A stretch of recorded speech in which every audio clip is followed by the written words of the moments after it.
Students, welcome back to math classes. और vector के topic को हम कंटिन्यू करते हैं। एक्सरसाइज 12.6 में 25 तक हमने क्वेश्चन कर लिए, 26 से स्टार्ट कर। आप ध्यान दीजिए, क्वेश्चन नंबर अपना 26 है।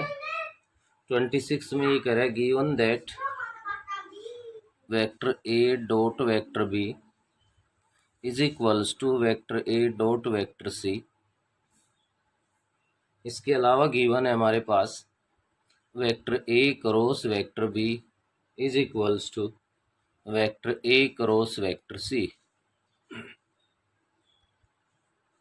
And vector A is not a zero vector, show that vector B is equals to vector C. A के बारे में गिवन है हमारे पास vector A is a non zero vector. Vector A है वो हमारे पास क्या है भाई, नॉन जीरो वेक्टर है। तो यहाँ से अपने पास देखिए क्या करोगे, इस फर्स्ट कंडीशन में भी जो राइट में है उसको लेफ्ट में ले आओ आप। Vector A dot vector B minus vector A dot vector C is equals to zero. और इस लेफ्ट हैंड साइड से वेक्टर ए को कॉमन लोगे तो कॉमन ये डॉट में है, तो vector A dot vector B minus vector C is equals to zero लिख सकते हैं हम लोग। इसके बाद अपने पास अगर मैं आगे बढ़ता हूँ तो राइट हैंड साइड पे अगर ध्यान दे, vector A cross vector B minus vector A cross vector C is equals to zero. यहाँ भी वेक्टर ए को कॉमन ले लिया जाए तो वेक्टर ए कॉमन आएगा, लेकिन क्रॉस के साथ कॉमन आएगा। Vector B minus vector C is equals to zero है। आप लोग यहाँ से इसमें देख सकते हो कि आपके पास फर्स्ट कंडीशन है उसमें तो बना vector A dot vector B minus C is equals to zero. जब डॉट प्रोडक्ट आपका जीरो के इक्वल आ गया तो यहाँ से क्या क्या कंडीशन हो सकती है भाई। फर्स्ट कंडीशन अपने पास बनती है vector A is equals to either vector A is equals to zero, और सेकंड कंडीशन बनती है कि second vector B minus C is equals to zero, और थर्ड कंडीशन बनती है vector A perpendicular to vector B minus vector C. देखिए तीन case बनते हैं अपने पास। ए डॉट भी जीरो है तो आपने रिजल्ट रीड किया होगा, either vector A is equals to zero और vector B is equals to zero, और vector A perpendicular to vector B. इसी के अकॉर्डिंग अपने पास अगर मैं ध्यान दूं तो अपने पास यहाँ पे बनेगा भाई, ए है वो तो नॉन जीरो वेक्टर कह रहा है, ए है वो हमारे पास नॉन जीरो वेक्टर है, तो A not equals to zero. यहाँ से केवल और केवल अपने पास दो कंडीशन रह गई, B minus C is equals to zero mean vector B is equals to vector C, और सेकेंड कंडीशन हो गई vector A perpendicular to vector B minus vector C. ऐसा करने के बाद सेकेंड कंडीशन पे अगर आता हूं तो ए क्रॉस बी है वो आपका जीरो के इक्वल हो, तो उस केस में क्या होता है भाई, either vector A is equals to zero और vector B minus vector C is equals to zero. और थर्ड कंडीशन, जब क्रॉस प्रोडक्ट जीरो होता है तो vector A parallel to vector B minus vector C, vector A parallel to vector B minus vector C. तो A not equals to zero, A तो reject हो गया भाई। यहाँ से क्या बना हमारे पास, vector B is equals to vector C और vector A parallel to vector B minus vector C. आप लोग देख सकते हो यहाँ इस कंडीशन में भी और इस कंडीशन में भी वेक्टर ए बी माइनस सी के साथ परपेंडिकुलर भी है, वेक्टर ए बी माइनस सी के साथ पैरेलल भी है। तो ऐसा तो पॉसिबल हो नहीं सकता भाई, कोई भी एक वेक्टर है वो दूसरे के साथ parallel as well as perpendicular, ये तो पॉसिबल है नहीं, और ये पॉसिबल नहीं है। तो आपके पास यहाँ पे फाइनली एक ही कंडीशन बनेगी हमारे पास, vector B is equals to vector C, और यही आपसे प्रूव करवा रहा है। ये था आपका क्वेश्चन नंबर 26। नेक्स्ट है भाई क्वेश्चन नंबर 27 है हमारे पास। 27 में ये कह रहा है if A cross B is equals to B cross C, A cross B is equals to B cross C not equals to zero vector. A cross B है वो इक्वल है बी क्रॉस सी के, और ये नॉट इक्वल्स टू है किसके भाई, zero vector के इक्वल नहीं है। Prove that A plus C is equals to M vector B where M is a scalar. तो यहाँ से ध्यान देंगे आप इस पॉइंट से, ए क्रॉस बी जीरो नहीं है, इसका मतलब है ए और बी है वो नॉन जीरो वेक्टर है। बी क्रॉस सी जीरो नहीं है, इसका मतलब भी है कि बी और सी है वो नॉन जीरो वेक्टर है। तो यहाँ से एक चीज़ तो ऑब्जर्व करने को मिल गई हमें, vector A vector B and vector C are non zero vectors. कैसे वेक्टर्स कहलाएंगे भाई ये, नॉन जीरो वेक्टर्स। तो अपने पास ए बी सी बन गए यहाँ से। उसके बाद ध्यान दीजिए क्या करोगे, अभी जो 26 में किया था A cross B minus B cross C, क्योंकि मैं इसको लेफ्ट में ले आया भाई, इक्वल्स टू क्या हो गया, जीरो हो गया अपने पास। अब देखिए यहाँ से आप बी को कॉमन, बी दोनों में है लेकिन कॉमन नहीं ले सकते भाई। कॉमन लेने के लिए या तो इसको ए क्रॉस बी की बजाय बी क्रॉस ए बनाना पड़ेगा, या फिर इसको बी क्रॉस सी से सी क्रॉस बी बनाना पड़ेगा। और क्रॉस प्रोडक्ट में अगर ऐसा हम करते हैं, ए क्रॉस बी से बी क्रॉस ए बनाते हैं तो साइन चेंज होता है भाई। तो ये नेगेटिव है तो ये पॉजिटिव हो जाएगा। मैंने इसको ए cross B plus C cross B बना दिया।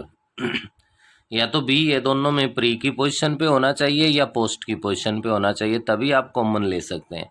डॉट प्रोडक्ट में तो कोई फर्क नहीं पड़ता, क्योंकि ए डॉट भी जितना होगा उतना ही बी डॉट ए होता है। तो इसके अकॉर्डिंग आप लोग ध्यान देंगे कि यहाँ से इसको लिख सकते हो vector A plus vector C cross vector B is equals to zero. Vector A plus vector C cross vector B is equals to zero. तो आप लोगों के पास क्या क्या कंडीशन बनी भाई, either vector A plus C is equals to zero, और vector B is equals to zero, और vector A plus vector C parallel to vector B. देखिए क्रॉस प्रोडक्ट अगर जीरो के इक्वल है तो आपके पास थ्री पॉसिबिलिटीज बनेंगी, या तो फर्स्ट वेक्टर जीरो के इक्वल होगा, या सेकंड वेक्टर जीरो के इक्वल होगा, या फिर हमारे पास क्या होगा भाई, वो दोनों वेक्टर है वो पैरेलल होंगे अगर क्रॉस प्रोडक्ट जीरो है तो यहाँ से ध्यान दो, ए बी सी है वो नॉन जीरो वेक्टर्स है, तो ए प्लस सी है वो भी जीरो के इक्वल नहीं होगा, बी भी जीरो के इक्वल नहीं होगा। फाइनली एक ही कंडीशन आई हमारे पास कि ए प्लस सी है वो पैरेलल है वेक्टर बी के। और जब टू वेक्टर्स अगर पैरेलल है हमारे पास, तो आपको ध्यान होगा अगर vector A parallel to vector B है तो हम लोग इसको लिख सकते हैं vector A is equals to lambda vector B, या vector A is equals to M vector B. कोई भी एक स्केलर है वो उनके साथ हम लोग ले सकते हैं भाई। तो ऐसे में आप लोग इसको क्या लिख सकते हो, यहाँ से हम इसमें लिख सकते हैं भाई vector A plus vector C is equals to कोई भी स्केलर। अब इसने क्वेश्चन में ऑलरेडी हमारे पास किसका यूज करके दिखा रखा है, एम का दिखा रखा है, तो हम भी उस एम की फॉर्म में लिख देंगे। साथ में लिखा हुआ है where M is a scalar, where M is a scalar. तो ये आपके पास क्वेश्चन है, केवल ये पैरेलल की कंडीशन प्रूव कर देंगे, उसकी हेल्प से हम लोग इसको क्या लिख सकते हैं, A plus C is equals to M times of vector B. ये था बेटे आपका क्वेश्चन नंबर 27। नेक्स्ट है वो ध्यान देंगे भाई, क्वेश्चन नंबर 28 है हमारे पास। 28 में कह रहा है आपसे prove that points A B C having position vector are collinear if and only if. आपके पास गिवन है पोजीशन वेक्टर ऑफ ए है वो वेक्टर ए है, पोजीशन वेक्टर ऑफ बी है वो वेक्टर बी है, और पोजीशन वेक्टर ऑफ सी है वो वेक्टर सी है। आपके पास ये गिवन है। तो ये कह रहा है कि ये क्या होंगे भाई, कोलिनियर होंगे if and only if B cross C plus C cross A plus A cross B is equals to zero के इक्वल हो गए। तो यहाँ से आप इसके अंदर लिख सकते हो points A B and C are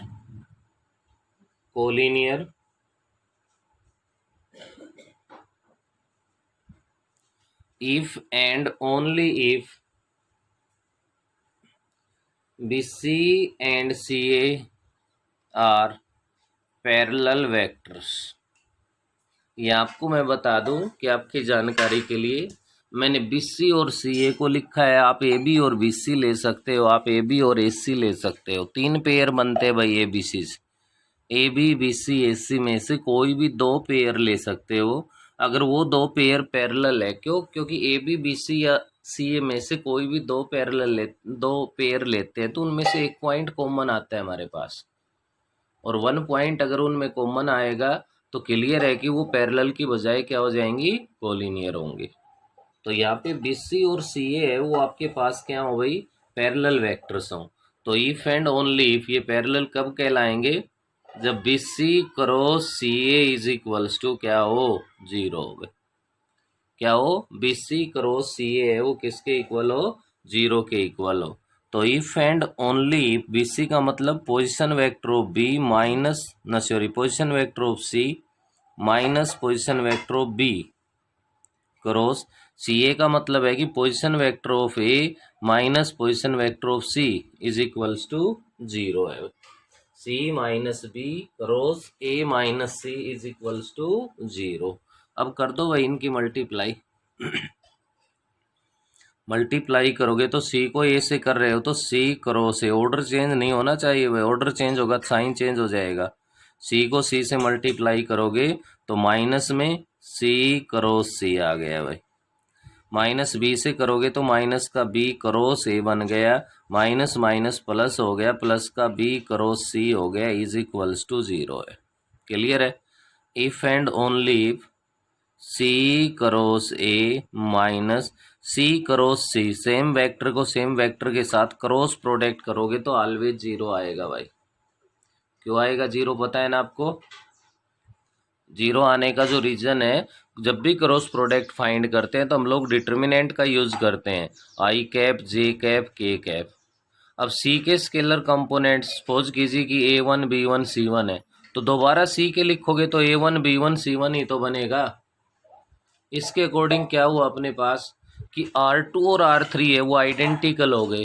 R2 और R3 आइडेंटिकल हो गए तो उसका डिटर्मिनेंट है वो हमारे पास किसके इक्वल बनेगा भाई, 0 के इक्वल बनेगा। तो यहाँ से C क्रॉस C हो, A क्रॉस A हो, B क्रॉस B हो, ये तो 0 बन गया भाई। नेक्स्ट ध्यान दीजिए B क्रॉस A है हमारे पास और यहाँ से हमें A क्रॉस B की ज़रूरत है, तो ये आ जाएगा प्लस में A क्रॉस B बन जाएगा, प्लस में B cross C is equals to 0। तो if and only if C cross A plus A cross B plus B cross C is equals to 0। यही आपसे प्रूव करवा रहा है कि आपके ये 3 वेक्टर्स है ये क्या होंगे हमारे पास, कोलिनियर होंगे if and only C cross A plus A cross B plus B cross C is equals to क्या हो, 0 के इक्वल हो। ये था आपका क्वेश्चन नंबर 28। नेक्स्ट आगे बढ़ते हैं तो क्वेश्चन नंबर 29 है, सेम इसी तरह से है भाई। Prove that the normal to the plane containing 3 points whose position vectors are lies in the direction. तो हमने वो पॉइंट्स ले लिए A B C, तो position vector of A vector A हो गया, पोजीशन वेक्टर ऑफ B है वो वेक्टर B हो गया हमारे पास, और next position vector of C है वो वेक्टर C बन गया। ये ABC 3 पॉइंट्स है, उन 3 पॉइंट्स के जो पोजीशन वेक्टर है वो हमारे पास वेक्टर A वेक्टर B और वेक्टर C है। ऐसा करने के बाद ये कह रहा है कि ABC प्लेन है उसका नॉर्मल, ये कोई भी आपके पास ABC प्लेन है, नॉर्मल क्या होगा, इस पे जो परपेंडिकुलर होगा भाई। तो इस पे परपेंडिकुलर हमारे पास क्या क्या होंगे, इस पे जो परपेंडिकुलर है वो हमारे पास क्या क्या बनेंगे भाई। इस पे परपेंडिकुलर आपके पास अगर आप AB क्रॉस BC लोगे तो ये भी इस पे परपेंडिकुलर है, अगर आप BC क्रॉस AC लोगे तो ये भी इस पे परपेंडिकुलर है भाई, और अगर आप AB क्रॉस AC लोगे तो वो भी इस पे परपेंडिकुलर है। तो ये सब किसको रिप्रेजेंट कर रहे हैं, नॉर्मल ऑफ प्लेन। किसको कर रहे हैं भाई? Normal of a plane. तो यहाँ पे आपको तो नॉर्मल इन द डायरेक्शन यही तो प्रूव करवा रहा है आपसे, तो आप यहाँ पे लिख सकते हो normal of plane A B C. क्या होगा भाई हमारे पास? मैंने ले लिया A B cross B C. क्या ले लिया बेटे? Normal A B cross B C. आपकी मर्जी, आप इन तीनों में से किसी को भी ले सकते हो। A B cross B C को भी, बी सी क्रॉस ए सी को भी, ए बी क्रॉस ए सी को भी ले सकते हो। मैंने A B cross B C ले लिया। तो नॉर्मल ऑफ प्लेन फाइंड कर रहे हैं, तो देखिए क्या बनेगा। ए बी का मतलब है position vector of B minus position vector of A cross B C का मीनिंग है position vector of C minus position vector of B. कर दो इनका भाई क्रॉस प्रोडक्ट। बी को सी से करोगे तो बी क्रॉस सी बन गया हमारे पास। बी को माइनस बी से करोगे तो माइनस बी क्रॉस बी हो गया। माइनस ए को करोगे तो माइनस का ए क्रॉस सी बन गया। माइनस माइनस प्लस का ए क्रॉस बी आ गया। ठीक है, ऐसा करने के बाद ध्यान देंगे आप, बी क्रॉस सी आ गया। अब बी क्रॉस बी तो क्या बनेगा भाई? जीरो बनेगा हमारे पास। B cross B, A cross A, C cross C, मतलब क्रॉस प्रोडक्ट उस वेक्टर का उसी वेक्टर से करोगे तो ऑलवेज जीरो के इक्वल आएगा भाई। ऐसा करने के बाद नेक्स्ट देखिए, ये ए क्रॉस सी है, हमें ज़रूरत है सी क्रॉस ए की, तो ये बन जाएगा प्लस का सी क्रॉस ए और प्लस में आ गया ए क्रॉस बी। तो यहाँ से आप लोग आगे चेक कर सकते हो, आपका रिजल्ट बना B cross C plus C cross A plus A cross B आ गया। आप अपने क्वेश्चन में चेक कर सकते हो कि normal in the direction of, यही आपसे प्रूव करवा रहा है। तो कोई भी प्लेन ए बी सी है तो उसका जो नॉर्मल है या उस पर जो परपेंडिकुलर है वो A B cross B C भी होगा, ए बी क्रॉस ए सी भी होगा, बी सी क्रॉस ए सी है वो भी होगा। तो आपकी मर्जी है, उन तीनों में से तीन पेयर बन रहे हैं, उनमें से किसी भी एक का यूज करके आप ये शो कर सकते हो।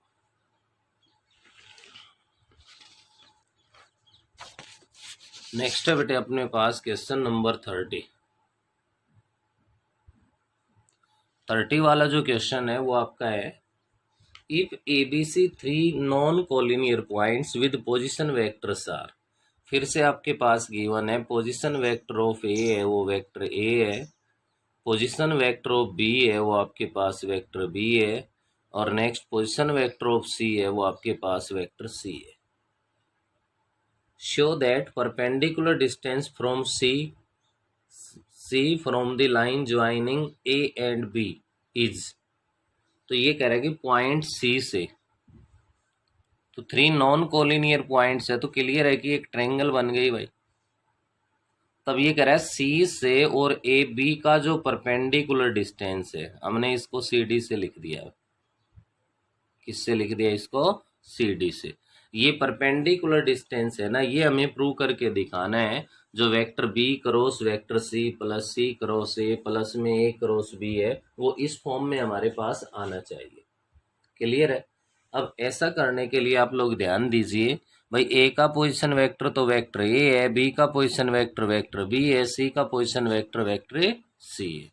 तो सबसे पहले आप लोग यहाँ लिखोगे area of triangle A B C. Area of triangle A B C is equals to 1/2 into A B into C D. ध्यान दीजिए बेटा, ए बी बेस लिया है मैंने। क्या लिया है? ए बी बेस लिया है मैंने, तो ए बी इंटू में सी डी लिख सकता हूँ या नहीं यहाँ पे भाई? तो ये हमारे पास क्या बन जाएगा, हाफ ऑफ ए बी को magnitude of vector A B लिख सकते हो आप, और इंटू में सी डी को आप मैग्नीट्यूड ऑफ सी डी लिख सकते हो। वेक्टर सी डी का मैग्नीट्यूड और वेक्टर ए बी का मैग्नीट्यूड है वो हम लोग इसको लिख सकते हैं। इसको मैंने यहाँ पे डाल दिया भाई इक्वेशन नंबर फर्स्ट। नेक्स्ट मैं वेक्टर का यूज करना चाह रहा हूँ area of triangle A B C. आपको ध्यान होगा कि ट्रायंगल का एरिया फाइंड करने के लिए हमने पीछे क्या रिजल्ट्स यूज किए थे। हाफ इंटू में magnitude of cross product of two adjacent side, half into में magnitude of cross product of two adjacent sides. Two adjacent sides मैंने यहाँ पे ले ली ए बी और एस सी। देखो ए बी ले रहे हो तो उसके साथ हमें एस सी लेना पड़ेगा, बी ए ले रहे हो तो आप बी सी ले सकते हो। तो ए बी क्रॉस ए सी का मैग्नीट्यूड इसका हाफ, इसको हम लोग सोल्व कर देंगे। सोल्व कर देंगे तो हाफ इंटू में वेक्टर ए बी का मतलब हो गया भाई वेक्टर बी माइनस में vector A cross A C का हो गया वेक्टर सी माइनस में वेक्टर ए।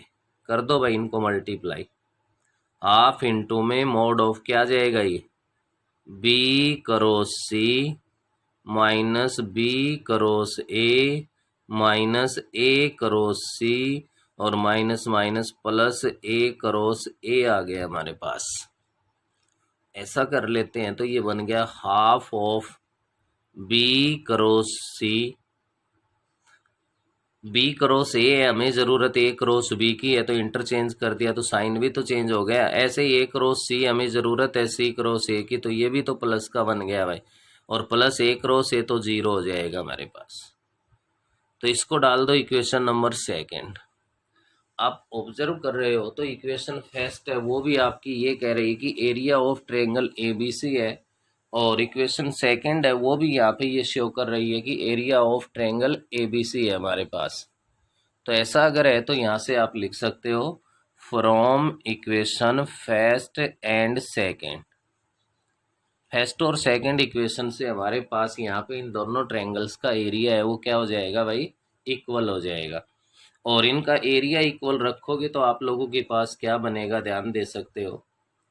इधर है half of magnitude of vector A B into magnitude of vector C D is equals to half of magnitude of B cross C plus A cross B plus C cross A. Clear है भाई, 2 से आपका 2 divide हो गया। आपको तो C D find करना है, सी से ए बी का परपेंडिकुलर डिस्टेंस है वो फाइंड करना है। तो आपको सी डी फाइंड करना है तो ए बी इधर डिवाइड में आ जाएगा। तो आप लिख सकते हो magnitude of C D is equals to magnitude of B cross A plus A cross B plus C cross A, और डिवाइड में अपने पास क्या आ जाएगा भाई, मैग्नीट्यूड ऑफ ए बी। अब मैग्नीट्यूड ऑफ ए बी को vector B minus vector A लिख सकते हैं। क्या लिख सकते हैं, वेक्टर बी माइनस में वेक्टर ए। तो अब आप लोग खुद चेक कर सकते हो आपका क्वेश्चन कि सी से ए बी का जो परपेंडिकुलर डिस्टेंस है वो जो प्रूव करवा रहा है हमारा उसके इक्वल आ गया है। तो यहाँ से ये आपका है क्वेश्चन नंबर 30 जिसको आप कंप्लीट कर लोगे। और इसके साथ ही अपनी यहाँ पे जो एक्सरसाइज है भाई कौन सी है, ये क्रॉस प्रोडक्ट की जो एक्सरसाइज है वो कंप्लीट हो जाती है।